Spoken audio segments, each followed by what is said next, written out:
দেখুন ভাই কীভাবে ধোকা দেয়, বলে আমাদের এখানে যে প্লেটটা ভাঙতে পারবেন সেই প্লেটটা ভাঙতে পারলে 5,000 টাকা পুরস্কার দেওয়া হবে, তার আগে 5,000 জমা দিতে হবে। আরে ভাই এটা একটা ব্যাপার হলো, আমি তো 1 মিনিটে ভেঙে দেবো, আমি বাহুবলী শক্তিশালী। ঠিক আছে আপনি ভাঙেন। তারপরে রেডি হয়ে সেই লোকটি ভাঙতে যায়, হাতে ব্যথা পেল, মাঝখান থেকে একজন খেলার জন্য টাকা দিল, তারপরে বলে ভাই আপনার খেলার মধ্যে অবশ্যই 2 নাম্বারই আছে, তাছাড়া আমি হাতে ব্যথা পাবো কেন? সে এবার পিছনে দেখতে গিয়ে দেখে আসলেই তো কিছু নাই। বলে আমার হাতে কেন তাহলে ব্যথা পেলাম? তো আরে ভাই কিছু না, জানতো শুধু শুধু নষ্ট করেন না ভাই, ঠিক আছে আমি আবার খেলবো। না না পরে এই লোক আগে খেলে নিই। বলে আরে ভাই শর্ত, তারপর আমি খেলবো ভাই, 5,000 টাকা জিতে নেবো অবশ্যই, আমি এক ঘুষিতেই ফাটিয়ে দেবো। তারপরে বললো হ্যাঁ ভাই আমি তো ফাটাবো অবশ্যই, কিন্তু আপনি খেলা আগে আপনি খেলাটা চেক করে নিতে চাই। ঠিক আছে আপনি খেলা চেক করে নেন। তারপরে বলে ঠিক আছে ভাই আমি চেক অবশ্যই করবো। ঠিক আছে চেক করেন, এক হাত পিছনে নিয়ে থালাটা ঢেকে ও দেখেন ভাই প্লাস্টিকের থালা, হাত আর আমি ঢোকে আর বাড়াই, তাহলে আপনি কেন ভাঙতে পারবেন না?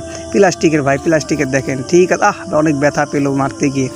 তারপরে সে বলে ধর ওকে, পিছনে যাই চেক দিয়ে আসলে থাল আছে কিনা, এখানে একটা স্টিলের থাল রাখছে। হ্যাঁ আমাকে এবার ধোকা দিল, চল তাহলে যাই ওই থাল দিয়েই মারি। আর বলে আমার সাথে ধোকাবাজি করে তোর খেলা এখান থেকে কাজ কাম বন্ধ।